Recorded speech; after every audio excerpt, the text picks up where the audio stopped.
pag-pray niyo po kami, medyo ako nakaramdam ako ng katis sa lalamunan. Okay? Kayo ba ay inuubo ngayon?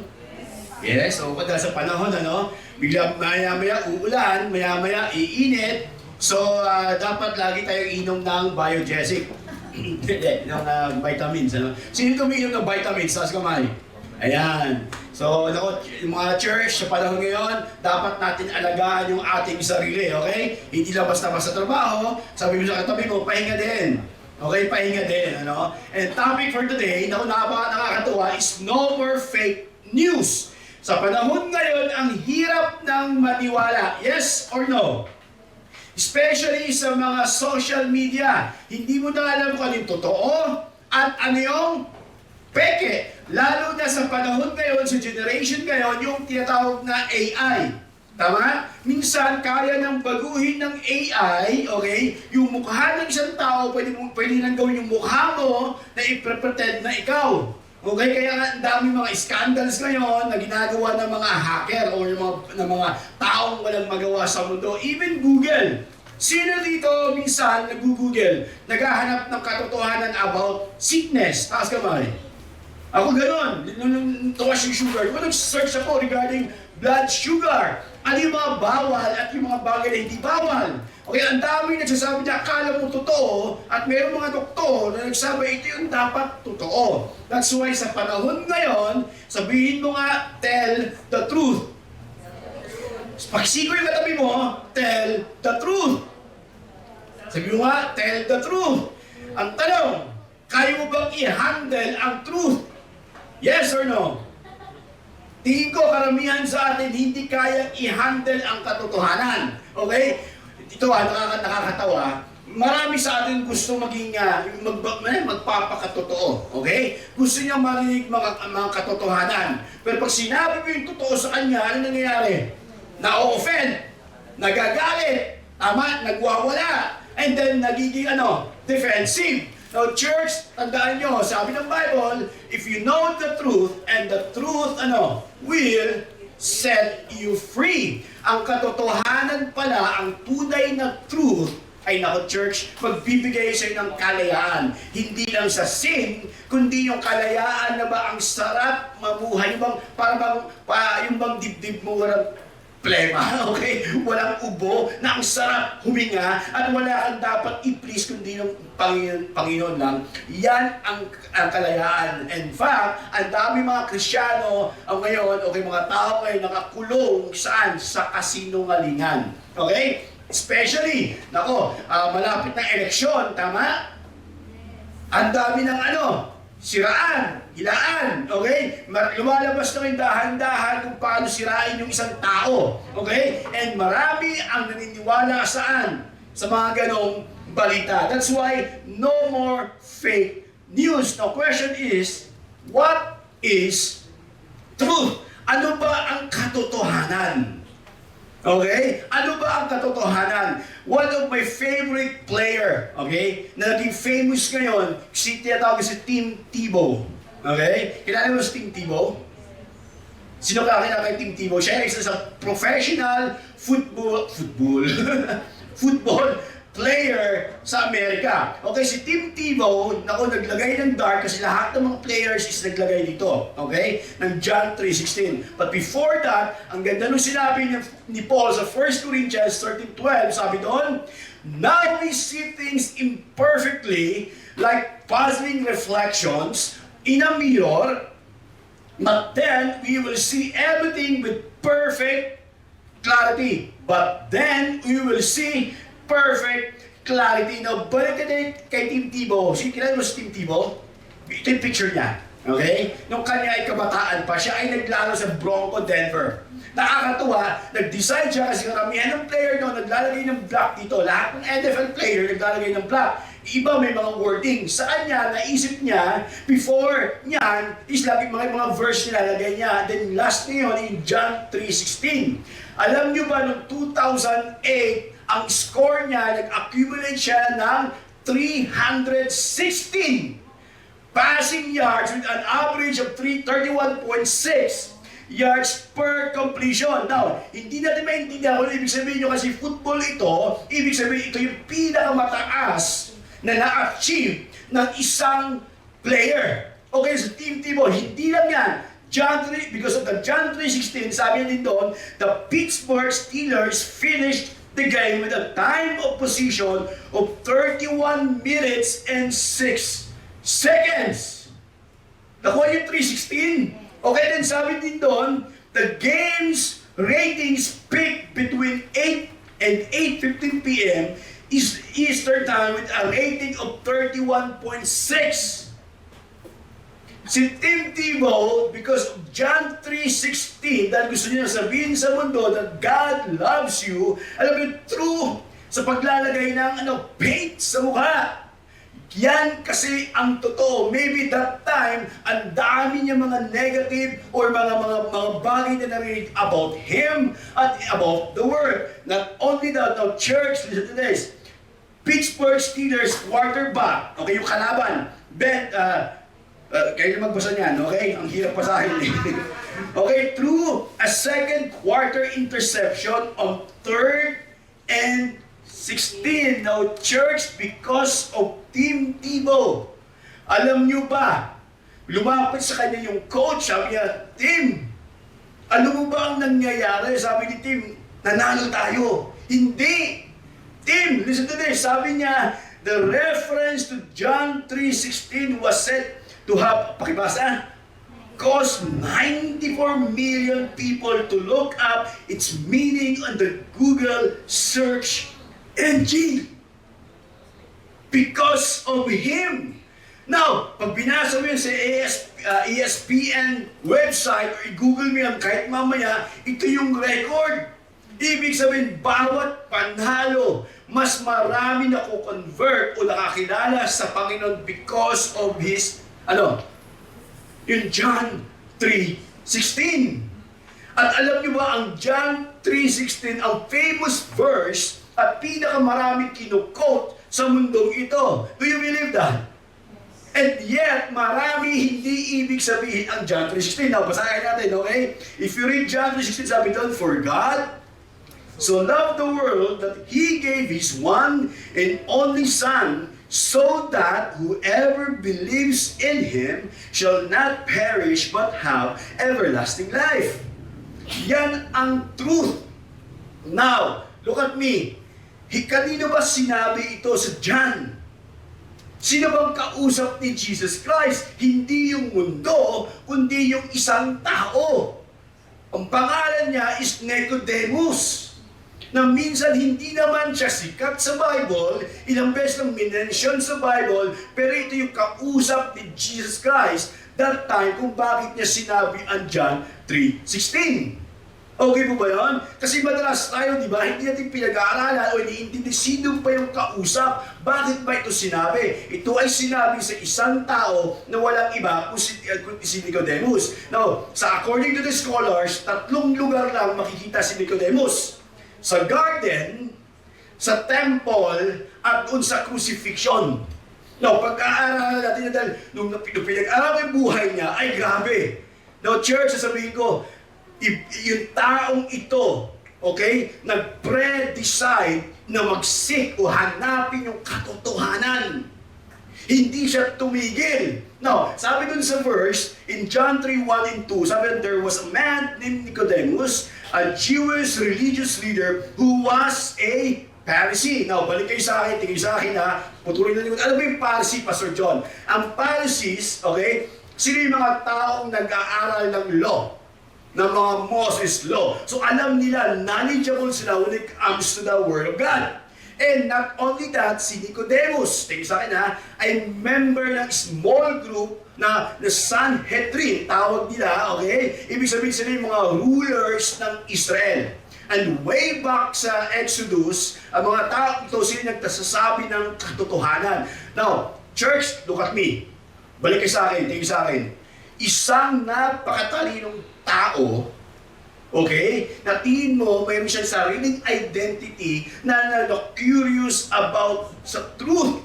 And then sabi niya dito, ituloy natin, after dark one evening, he came to speak with Jesus. Bakit kaya gabi siya pumunta? Hindi umaga. Sino makakahula? Ang makakahula may plus points. Okay? Alam nyo ba? Because yung mga Pharisees, galit kay Jesus.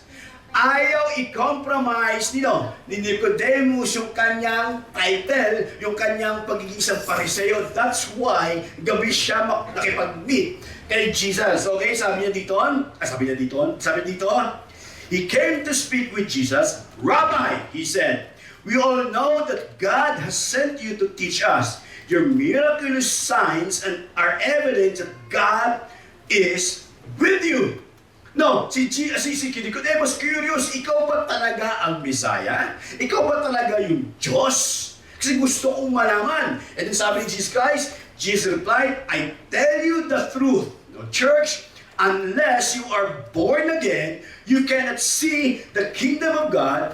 Sabi niya, what do you mean? Okay? Explain Nicodemus, how can an old man go back into his mother's womb and be born again?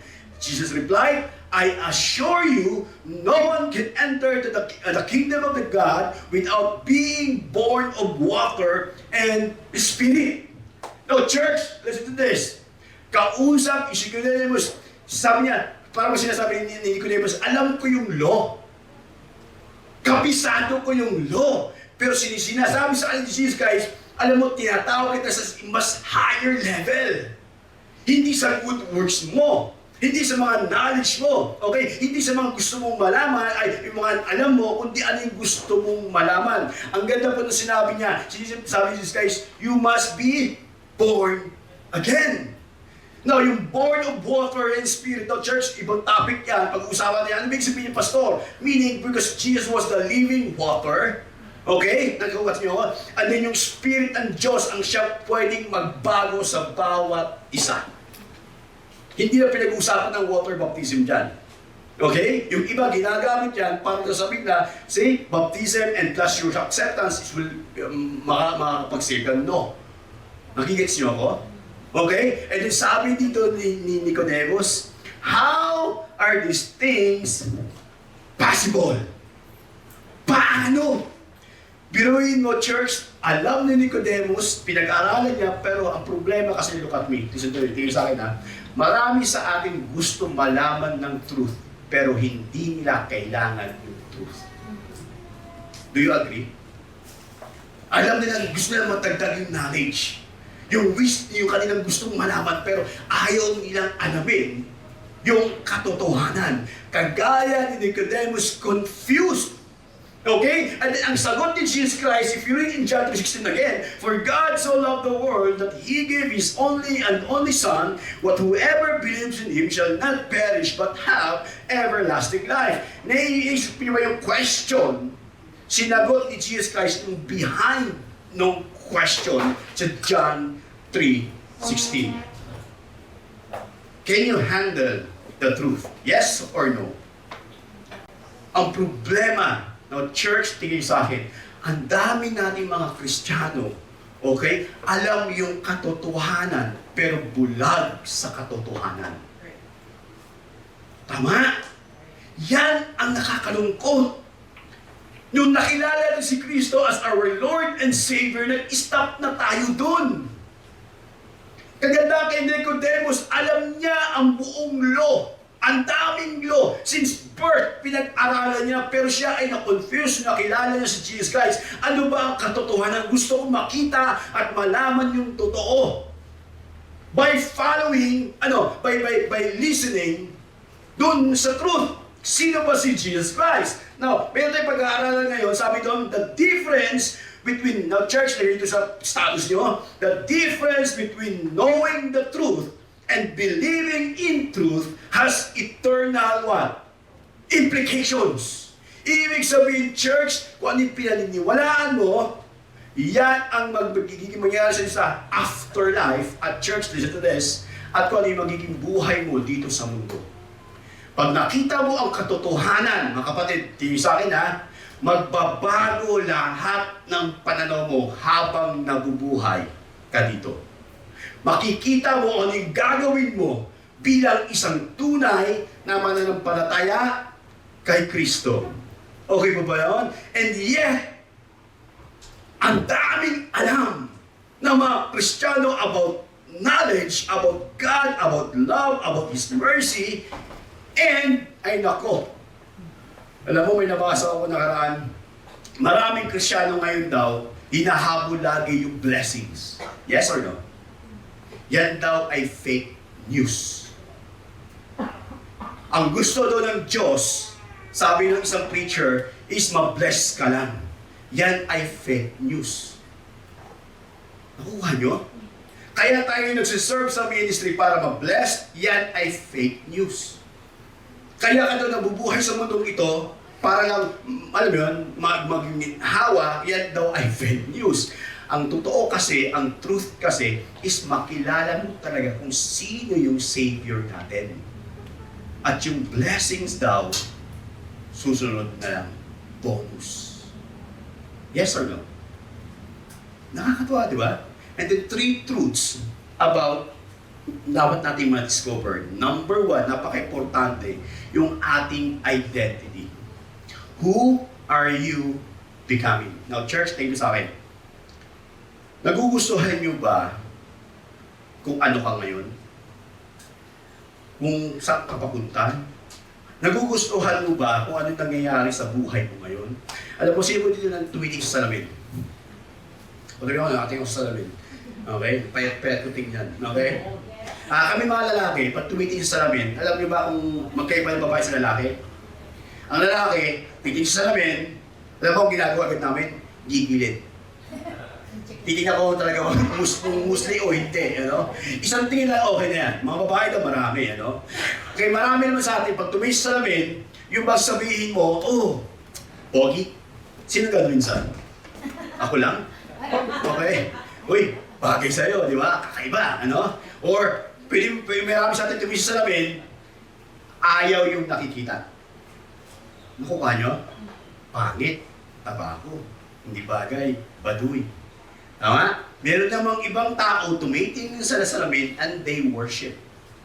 Kung ano yung nakikita nila.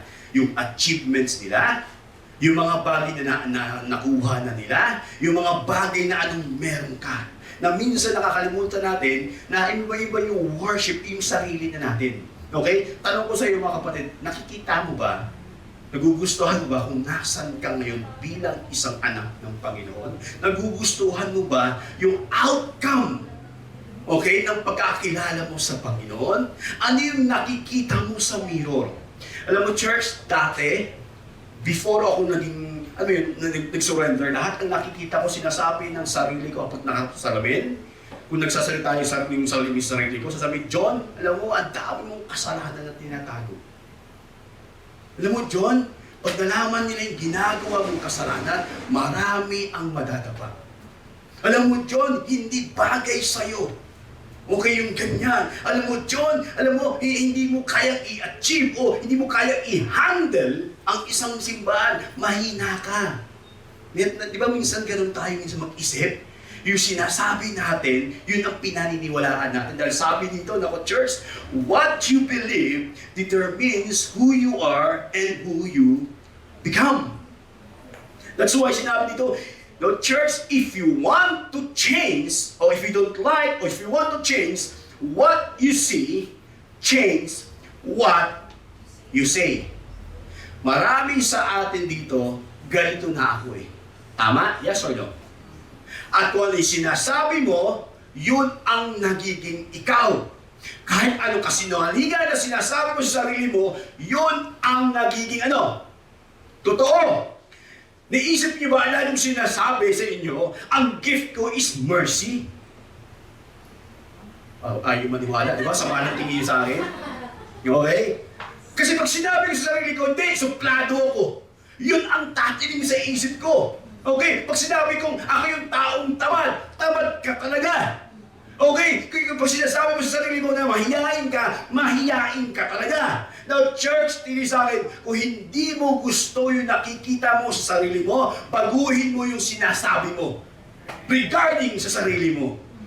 Tama? Nung sinabi niya sa sarili ko, John, ang dami mo, hindi ka kamahal-mahal. Alam mo, nung nakita ko yung identity ko sa Panginoon, na John, hindi mo kaya. Sinasabi ng isa, babaguhin ko, nung sinabi ni Paul, I can do all things. Yan ang identity natin sa Panginoon. Tayo ay ano? Overcomer. Yes or no? Di ba tayo ay pag sinabing pangit ka ng mundo o sinasabi sa sarili pangit ko, no? Sinasabi ng Biblia, ito yung totoo. Sabi mo, fake news na pangit ako dahil sinabi ng Bible, I am wonderfully and fearfully, made by God. Pag sinabi ng ibang tao, hindi ka kamahal-mahal, sabi mo, fake news. Kasi namatay si Kristo while I am a sinner. God died for me. Pag sinabi hindi ka mahalaga, no, hinanap ka ng Panginoon, fake news. Sabi mo, fake news. Pag sinabi na mahina ka, wala kang kwenta, no, fake news. Sabi mo, fake news yan. Ang truth is, mahal tayo ng Panginoon. Now, church, if you don't like what you see, change what you say. Kung hindi mo gusto yung nakikita mo sa sarili mo, baguhin mo ano sinasabi at ano sinasabi ng Diyos sa'yo. Remember your identity. Ano yung identity na, di ba? Dasma. Ang dali intindihin doon. Ang dali i-memorize. Ano yung letter D? You are what? God's disciple. Hindi ka lang basta Kristiyano, kundi disipulo ni Kristo. Ano yung letter A? You are what? An overcomer. At sinasabi ng mundo, wala kang influence, no? Fake news. Kasi sabi ng Bible, you are the salt and light. Tama? And then you are what? God's masterpiece. And ano letter A? Ambassador. Church, yan ang katotohanan. At huwag na huwag kayong makinig sa fake news. At ang madalas, church, ang number one na kaaway ninyo, hindi talaga si Satan. Sarili niyo. The enemy within. Sabi ni Spider-Man. Tama? Kasi, pag nandun ka na sa liwanag, church, pati ikaw, magliliwanag. Yan ang katotohanan. That's why sinabi ni Jesus Christ, I tell you the truth, unless you are born again, you cannot see the kingdom of God. No, church, hindi ko mo sinabing i-declare mo lahat. Then, yayaman ako. Di ba? Lahat ng mahahawakan ko magiging successful. Gano'n, di ba? Huwag mo naman gano'n.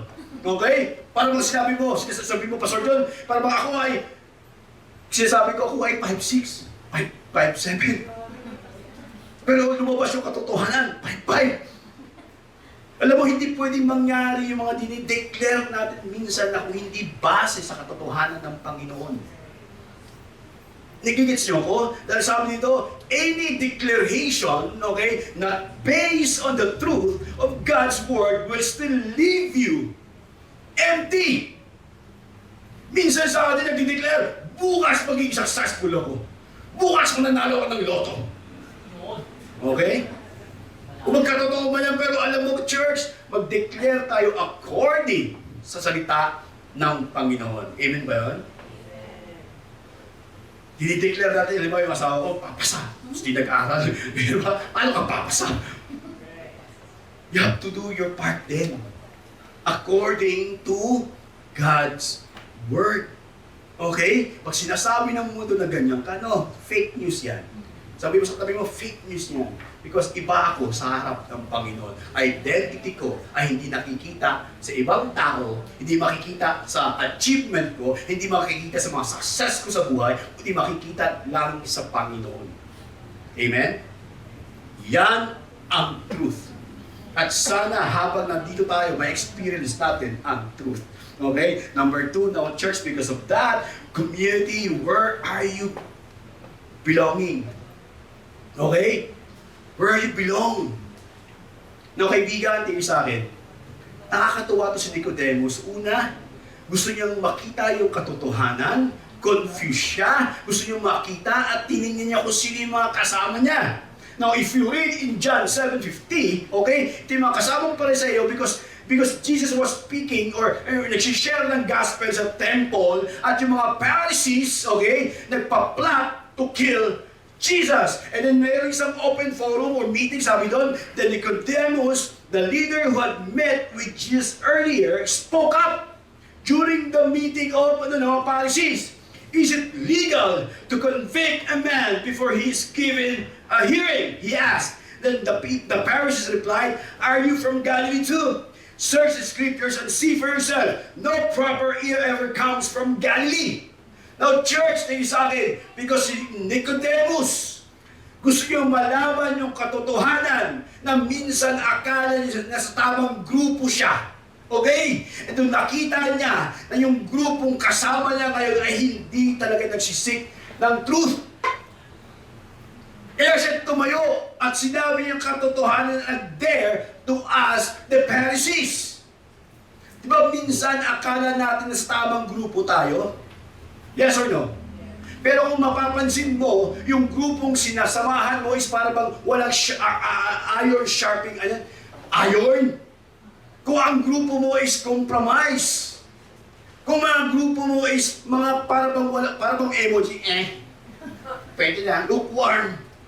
Church, you have to ask yourself, ito ba ang tamang grupo? Now, Pastor John, sabi mo, nasa couples naman ako. Pero church, listen to me. Kahit na nasa support group ka, kahit na nasa couples ka, kung hindi ka honest at open and ready to tell the truth, nasa maling grupo ka. Tama? Maybe some of us ay naghahanap na ng fellowship or companions, hindi ng katotohanan. Makukuha nyo? Si Nicodemus, unang takot siya na makita ng ibang Pharisees na ginagawa niya at lumalapit sa Jesus Christ. Now, this time, tumayo siya. Mali ang grupong sinasamahan ko. Makuha nyo? Kung ang street life, hindi kayo sinasabihan ako ng totoo, at alam ko masakit ang katotohanan, yes or no? At ayaw nating marinig ng katotohanan, kapatid, ask yourself, ako ba ay willing to grow? Tama? Kaya nga marami ayaw lumapit sa amin mga pastor kasi ayaw nilang marinig yung alin. Katotohanan. Ang hirap. Kasi nga si Satan sumisigaw sa'yo, hindi pwede. Makasalanan ka, may alam, I know what you did last summer. Parang ganun, ano? I know what you did last night.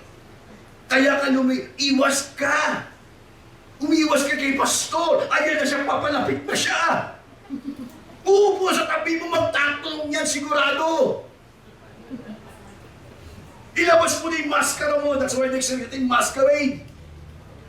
Okay mo ba yun? Ilabas mo na. Umiwas ka na. Pretend. Tama?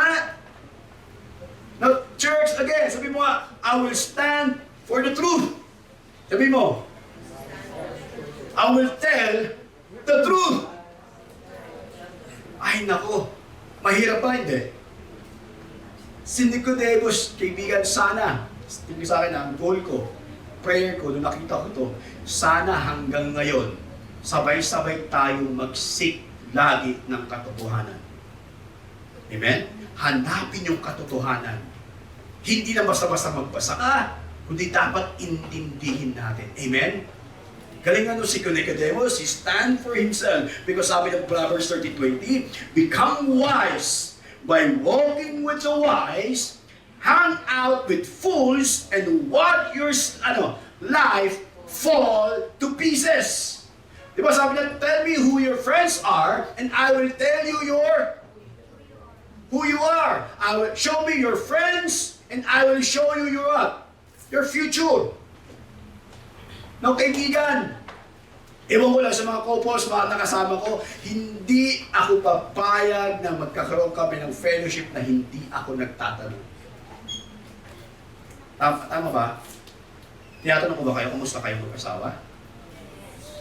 Kamusta yung gusto ko pag-usapan yan? Why? Hindi naman para killjoy ako, kundi para matuto din ako sa experience ninyo. Amen? And then pangatlo, eternity. Nako, church, what master are you serving?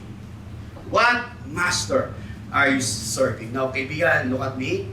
At do you believe, naniniwala ako na bawat siya sa atin, merong sinusundan at iniidolo? Yes or no? At merong mga bagay na wino-worship na rin na hindi natin namamalayan. Tama? Sino yung master na siniserve mo ngayon? Maybe yung sarili mo, maybe yung pera, maybe yung trabaho, okay? Maybe yung sarili mo, maybe ibang tao. Sino ba yung master na siniserve natin ngayon? Dahil nakakatuwa, nung namatay po si Jesus Christ, grabe, sa cross ng Kalbaryo, okay, nandun na siya dinuraan, may crown of thorns, no? Church, meron isang tao na pangalan si Joseph, hindi ko mabanggit yung pangalan Arimathea o Arimathea, basta ganun, okay? R, medyo hirap ko sa R, na kinausap yung mga Pharisees para kunin yung katawan ni Kristo. Okay? At yung kasama nun, sabi dito, at this time, si Nicodemus nasa crucifixion. Sabi doon, in John 19:39, with him came Nicodemus, the man who had to come to Jesus at night. He brought the church, listen to this, he brought about 75 pounds of perfume, ointment made from myrrh and aloes. 75 pounds. Sa panahon natin ngayon, alam mo magkano yan? Almost more than 14 million worth of pesos. Sa panahon noon, sa ordinaryong tao, pag ikaw namatay, ang pag-imbalsa mo is 5 pounds lang ang pwedeng ibigay.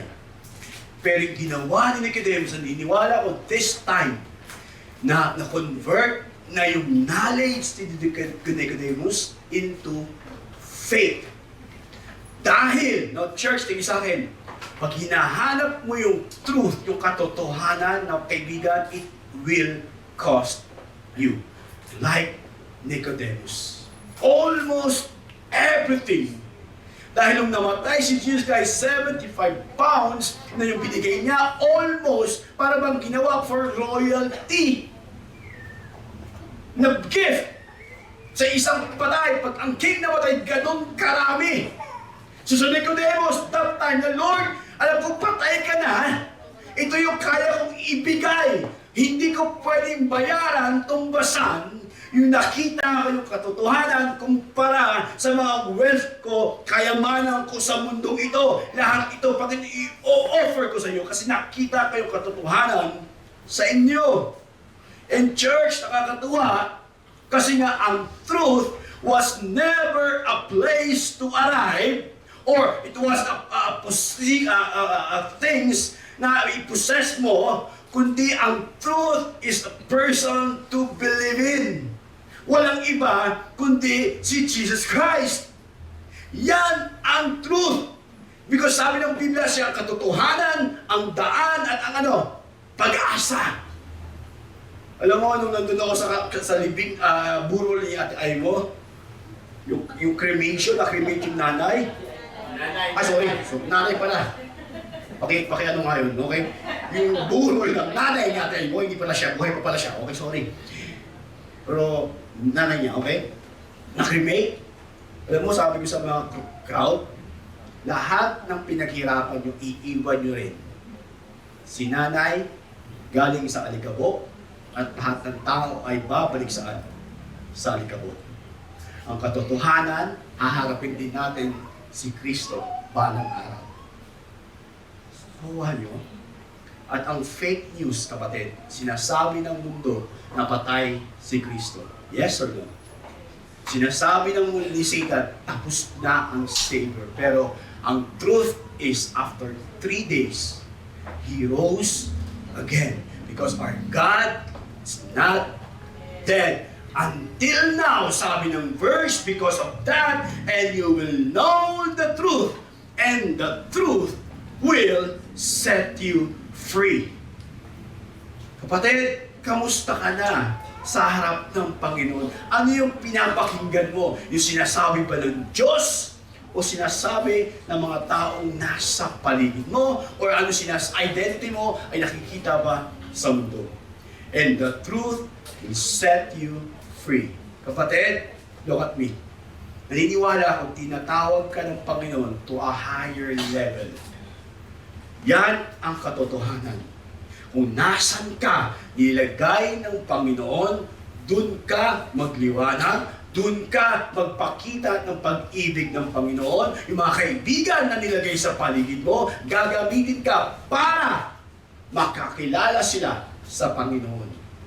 Sa pamamagitan ng buhay mo. Sa pamamagitan ng identity mo ngayon sa Panginoon. Pamamagitan na nakikita sa iyo, sa pamamagitan na lumalabas sa bibig mo, sa pamamagitan na lumalabas sa pagkatao mo.